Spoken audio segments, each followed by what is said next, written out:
Bongkar oleh-oleh Gen Halilintar, kado buat Amina paling susah dicari. Keluarga Gen Halilintar langsung membongkar kemasan oleh-oleh yang mereka bawa dari Mekah. Gen Halilintar langsung menuju kediaman Atta Halilintar dan Aurel Hermansyah begitu tiba di tanah air. Dari sekian banyak kado yang dibawa untuk oleh-oleh, Gen Halilintar mengungkapkan jika buah tangan untuk Amina lah yang paling susah dicari. Keluarga Gen Halilintar akhirnya bertemu anak Aurel Hermansyah dan Atta Halilintar, Amina Nur Atta.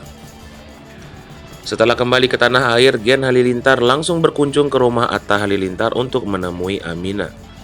Selain berkunjung, mereka juga memberikan kado atau buah tangan dari tanah suci untuk Atta, Aurel, dan sang cucu. Momen pertemuan Gen Halilintar dengan keluarga Atta ini diunggah ke channel YouTube AHA Rabu 13 Juli 2022. Kado yang pertama adalah permadani bermotif pintu Ka'bah. Permadani tersebut bukan digunakan sebagai alas untuk di lantai, melainkan untuk hiasan dinding. Pasalnya, permadani tersebut banyak mengandung tulisan Al-Quran. Tak butuh waktu lama, Atta langsung mengunboxing permadani pemberian sang mama. Di tengah-tengah unboxing, Sohwa dan Anovial justru membocorkan kado untuk Amina yang masih mereka simpan. Mereka begitu antusias mendeskripsikan kadonya yang sudah dipersiapkan untuk Amina. Rupanya Gen Halilintar telah memberikan Amina sejadah. Semua tampak antusias menceritakan kado yang telah mereka beli untuk keluarga kecil Atta.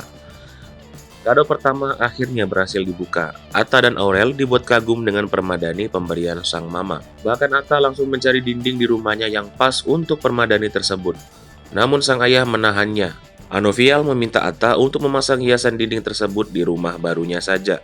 Atta dan Aurel dibuat kagum dengan permadani pemberian sang ibunda. Lanjut ke kado selanjutnya, Gen Halilintar memberi Atta jubah dan sorban khas Madinah. Ada dua jubah, yang pertama berwarna putih sedangkan yang kedua hitam dengan bordiran di kerah. Gen Halilintar langsung meminta Atta untuk mengenakannya. Sementara itu Aurel dihadiahi parfum dan baju ala wanita Arab. Aurel pun langsung mencoba parfum yang diberikan oleh Gen Halilintar. Kado terakhir masih untuk Aurel, yaitu sebuah baju seperti outer berwarna hitam.